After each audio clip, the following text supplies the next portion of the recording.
Hi,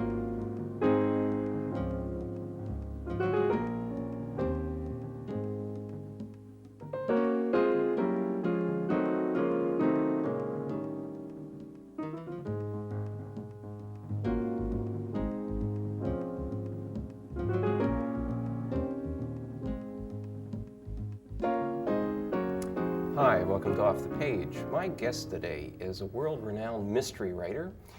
She likes to write about Victorian London, but she's here in 20th century Halifax today. Her name is Anne Perry. Welcome to the show. Thank you. Now, if you could time travel right now, would you rather be in Victorian London exploring the place than being here right now? Not one little bit. And why is that? Well, if you read a little bit of medical research at the time, that alone would be enough to put you off totally. Never mind dental research, and then go on to things like plumbing, heating, Victorian corsets, which I did have the great privilege to wear for one day on the film set. As I dare say you know, they made a television adaptation of Cater Street Hangman, and I was allowed to go down there, and they said, would you like a little bit walk-on part? Love it. I would, if they hadn't offered it to me, I might have worked up the nerve to ask, but they offered me.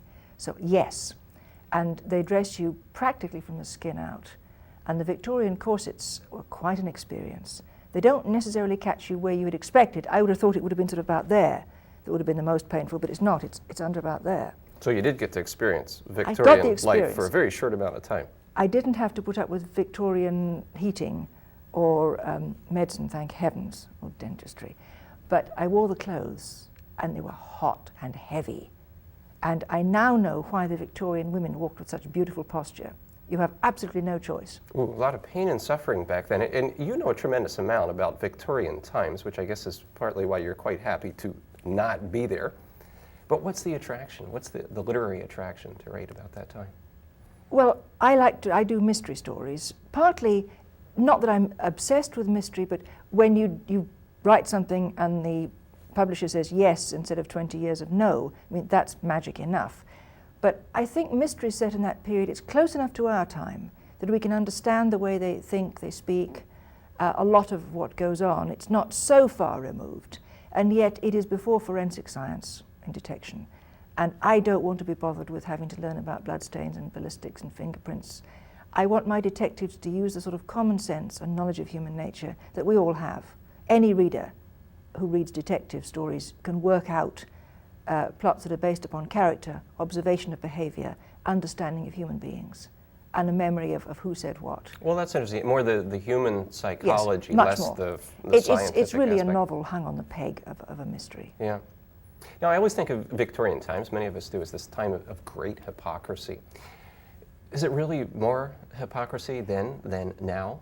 I think it's hypocrisy in slightly different places, which is why we notice it. Mm-hmm. I suppose it might be a little bit more so, but a lot of hypocrisy was understood lies. People didn't say things, but neither did they believe necessarily what was told. To be a lie, it has to be told with intent to deceive. And very often it's a matter of good manners covering up certain things. We're pretty good at hypocrisy now also, but perhaps in slightly different areas. Tell me a bit about the latest novel. There's always a legal problem of some sort at the center of your mysteries. In the monk stories, yes. Mm-hmm. So in A Breach of Promise, what's the central legal problem? Well, at that time, if a young man and young woman promised to marry each other, if the young lady walked out on it, it was unfortunate, but if the young man walked out on it, since the only really acceptable career for young women was to marry, what he had done in effect was said that this woman I fell in love with, but I have discovered something about her which makes it impossible for me to marry her, which suggests that she has done something really profoundly unacceptable. And therefore it's a form of slander or libel in a sense.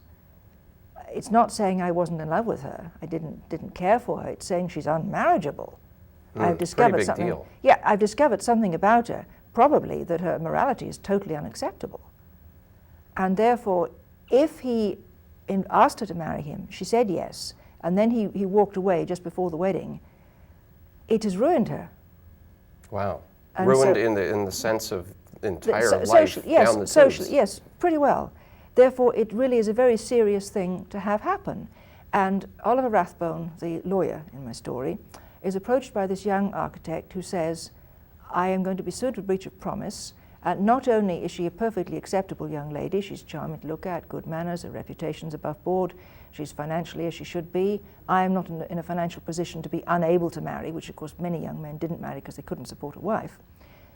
But also she is the daughter of my patron. And we are engaged to be married, and I cannot go through with it. And Rathbone says, well, why? Do you realize what's going to happen if you walk away at this point? And he said, well, I didn't actually ever ask her to marry me. We were good friends, and everybody assumed, and her mother went ahead with it, and I don't feel that way about her. And Rathbone says to him, well, you know, lots of people don't necessarily feel passionately in love when they marry, but make the best of it, because what's going to happen is you are going to be ruined. If you cannot say something about her which makes her completely unmarriageable and exonerates you, you are going to be ruined socially and professionally and financially. There's no place for you to go. And he says, I can't marry her. No, there's nothing wrong with her. I just can't do it. So this is leading to some deeper, darker mystery. Oh, a lot deeper, darker. Yes. And so Rathbone says, well, I will speak for you, but I really don't hold out much hope unless you can tell me something you discovered since the engagement that makes it impossible for you to marry her. He says, no, she's perfectly all right. So he employs Monk, my regular hero, to find out what is the truth of this. Why is this young man suddenly backing out of a wedding? What kind of a guy is this William Monk? You must like him a lot, because he's appeared in other novels. Well, he's a series character. He's a very interesting character to explore, because in the very first story, he wakes up in what he thinks is the workhouse to begin with. And then he realizes, because all the beds are full, it can't be the workhouse in daylight or they'd be out working. It's a hospital. And he begins to realize that he hurts. But that's all he knows. Like, he doesn't know his name. He doesn't know how he got there. And the story is called The Face of a Stranger, because when he takes a looking glass, it doesn't mean anything to him. He does not remember anything at all. And when the nurse tells him, it's a male nurse at this time, because this is just tail end of the Crimean War, when nursing is not an occupation for decent people. The nurse says, the police want to see you. He said, what have I done? And the police come, and he has to fake his side of the discussion. He realizes quite quickly that the police do not like him, but he's one of them. Yes. They don't like him because they know him. And he cannot tell anybody, look, I can't remember anything. He has to fudge it all the way through, because there's nothing to pick up an unemployed person. Right. So he has to fake his knowledge, and when he's fully healed, he comes back to the police, and they give him the most difficult case they've got at the time, and he realizes his superior dislikes him pretty thoroughly, but he doesn't know why. He's very much the outsider then. Completely the outsider, and he doesn't even know himself what he's done, or why he is as he is. And he has this very difficult case to solve, and also to solve as much as he can of who am I. Right. And the two threads come closer and closer together. Double mystery. I was curious if there was any relationship between him and his predecessor from way back, Sherlock Holmes. What you're saying sounds like they're extremely different, almost opposites. Very, very different. I've always enjoyed reading the Sherlock Holmes stories, but I have never consciously taken anything from them. But Monk was an attempt to explore oneself only as other people see you, without your own knowledge, which explains to you why you've done whatever you've done.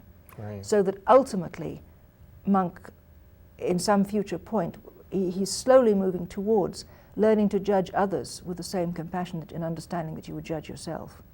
Interesting. So you're working on this level of psychology that's working in your novels. I'm trying to. I noticed that you had said a good novel is written on many levels. Now I understand a good novel being read on many different levels, but tell me about the writing part of it. How do you write a novel so that it can operate on several different levels? Well, first of all, you've got to have a good story, because people are going to put it down if it doesn't move from this, so this had to happen, so I had to do that, so this happened, so I had to do.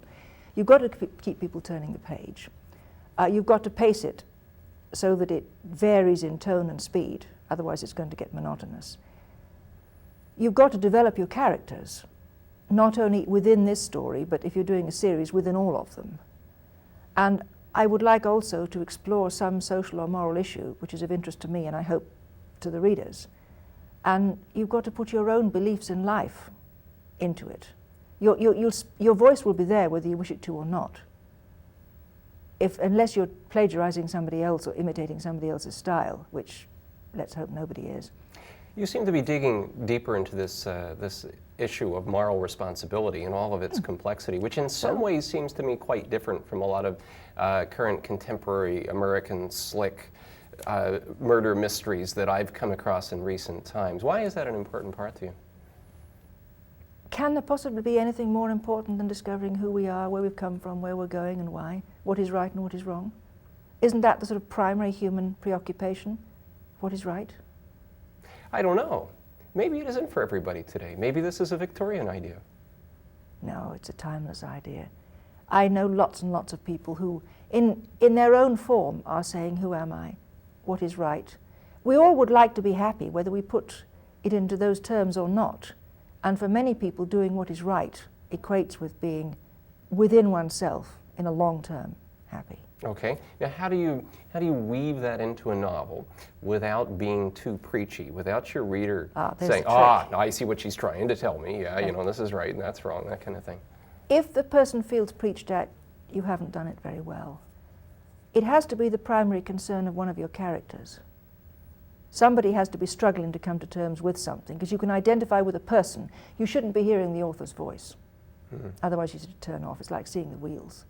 If you go to a good play, or a good film, you should be so involved with what's happening there that you yourself are forgotten temporarily, and the cinema or your own home or the playhouse or whatever it is, the theatre that you're at, should disappear. You are with those people. You are concerned with them. And the minute you're yanked out of that, and they refer to it as a suspension of disbelief, don't they? The minute you're yanked out of that and you're conscious of the person next to you or the surroundings or whatever, the author's lost you. Mm-hmm. So it should be the primary concern of the characters that you're writing about. They need to be worried, happy, concerned, frightened, whatever. And they need to behave in such a way that when they do what the author thinks is the right thing, they feel good about it, even if it doesn't necessarily profit them immediately.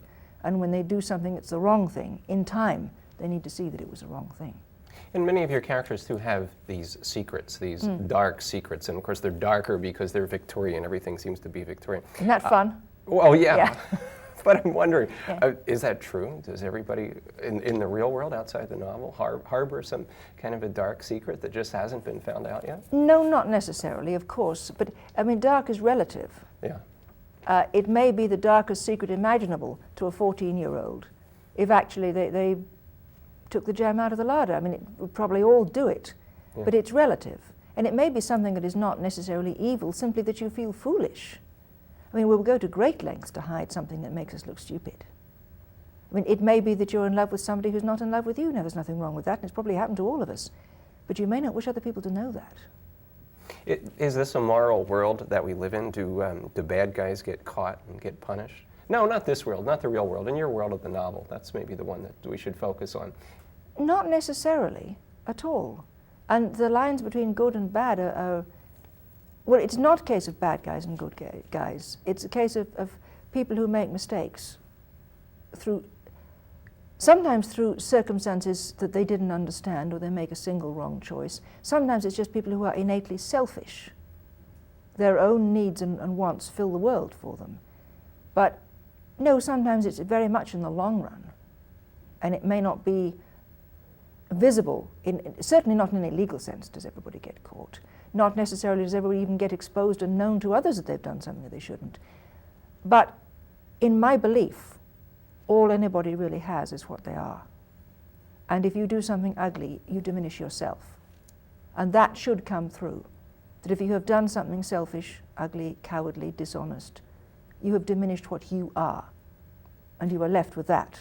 Nobody else needs to do that to you. You've done it to yourself. I would gather you don't write so much about characters who lead the decent, ordinary lives. Yes, I do. Do you? Yes. Are you as interested in them as you are in the ones with the dark secrets? They're the same people. Ah, how so? How could that be? Because most of us have something that is unattractive somewhere. I mean, a decent, ordinary life. Who do you know who's led an absolutely ordinary life? I don't know. I mean, I was... I wouldn't want to name names. No, but I mean, I was talking to a good friend the other day about 4 people that seemed to me as decent and ordinary as it's possible to be. But there were 2 sisters, and about 8 or 10 years between them. And the older one fell in love with a man married him. It was a good marriage so far as I know. The younger one lost, both of them obviously had the same father. The father died or left, and the younger one, who felt very alienated from the father, became very attracted to the husband of the older one. And it seemed that really she was in love with him, possibly more than the sister who married him. And it affected their lives. Now, they would not want that known. Right. It's not a deep, dark, horrible secret, but it's something private. Okay, I gotcha. And she married, and curiously enough, she married a man with the same name, Christian name and surname. But she didn't love him the way she'd loved the first one. Now, there's a whole novel in that, which I wouldn't write because I know the people too well. It would be an impertinence, I think. But they're decent, honest people. To the best of my knowledge, they've never done anything that you'd say, oh. But that would be a secret, wouldn't it? Okay. Anne, we're going to take a short break, and you're watching Off the Page, and we'll be back right after this.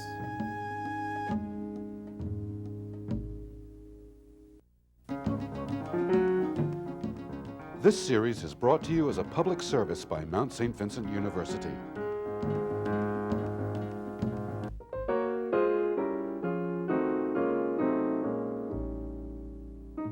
Hi, we're back. You're watching Off the Page. My guest today is Anne Perry. Oh, we're talking about mysteries, and we're talking about the deep, dark secrets of the human heart. But I want to ask you about work. Do you really write 6 days a week when you're home? Yes, I do.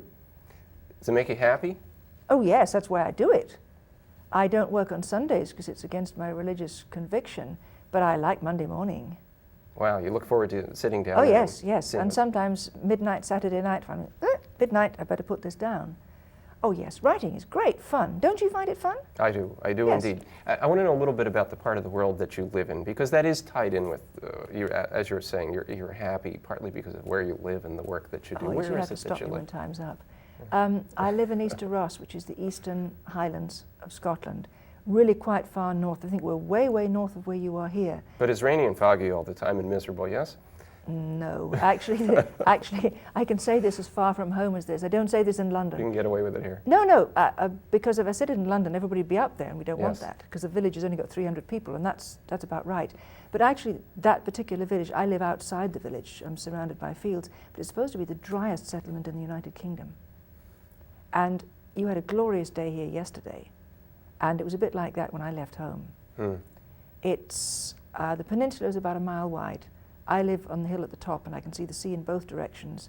I look south across the Moray Firth towards Inverness-shire and Morayshire, and look north across the Dornoch Firth towards Sutherland and Caithness. Sounds like a great place to And see escape from the five modern counties world. from there.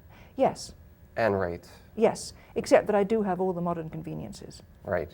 You're not back in Victorian times. Not at all. I have full central heating, a telephone, fax, television, all the hot water, all the Wired and tied into the world. Oh, yes. I want to know, how is the writer Anne Perry today different from the woman who was publishing her first novel? How are you different as a writer? What's changed?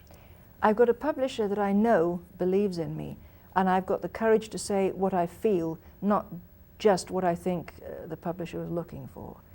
And when you do have a certain amount of acceptance, it allows you to think, right, I'm going to do what I want. I'm going to say what I feel. You feel much more confident in letting it all hang out, to use a nice, very modern expression. To experiment a little bit, try something a little different. Really put your heart into it instead of always sort of pulling your punches in case people don't like what you... Well, don't find it what they were expecting. I don't want to write what somebody dislikes, but I mean, I feel free to say, this is what I believe. Is it more fun than work? I don't know, I never tried work. Oh. No, I wouldn't say that. You mean other sorts of work? Mm-hmm. Oh yes, it's what I want to do. You couldn't pay me not to. If you said, right, I'll give you $1 million a year as long as you don't write again, I'd say, keep your $1 million. I mean, what do I want it for? I'm doing what I want to do. Right. In your bio, I noted that you're a Mormon, and Yes. you mentioned that you don't work on Sunday. That's right. Does that play into your novels in any way, the morality Yes, of that, the absolutely. religion? In what way? That's who I am. That's what I believe. It's not just something you do on Sundays. It's who you are altogether. 24 hours a day, 7 days a week. I mean, if it isn't, it's not a religion, it's just a social convention. But it doesn't sort of rise immediately to the surface in the No, I plots hope of the not. novels. No. I hope Mhm. not. I don't want it to hit you between the eyes, this woman's a Mormon, she's preaching to you. Yes. I want it to be, this is a good story, hey, I believe some of these ideas.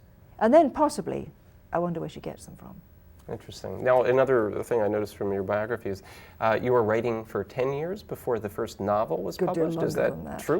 Is It's that more close like in? 20. More like 20. Now, most people would be discouraged by that Of course I was way. discouraged. People were telling you, nah, you're not that good, you're not going to get published. What kept But- you going? It's what I want. There's nowhere else to go. It's what I want enough that there's no second best.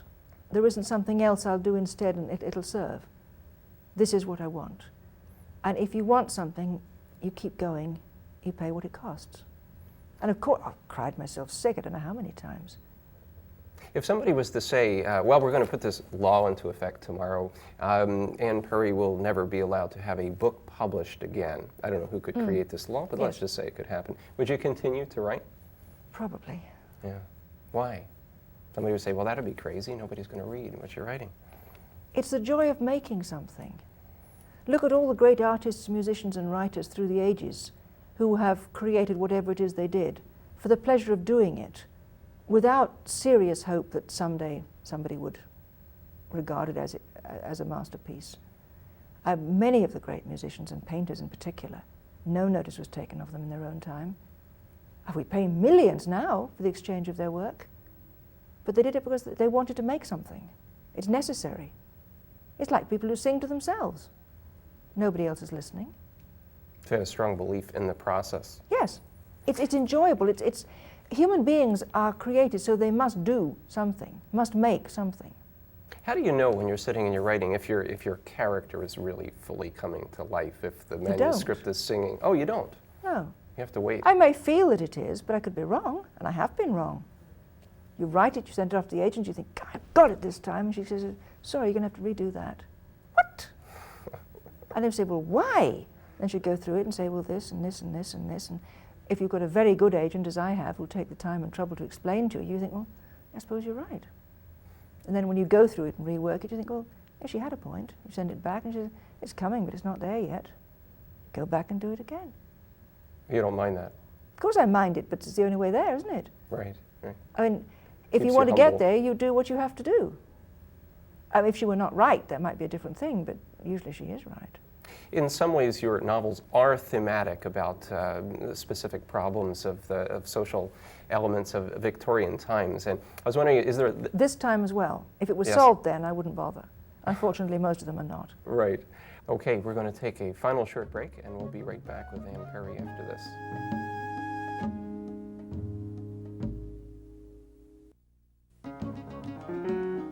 If you'd like more information about this program or any of the courses we offer at a distance, call us or visit our website. We welcome your comments.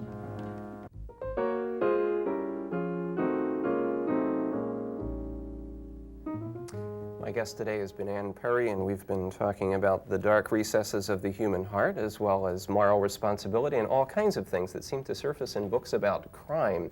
Is that why a person goes to the bookstore and buys a murder mystery for that uplifting element, or is there something else? What attracts people to murder mysteries?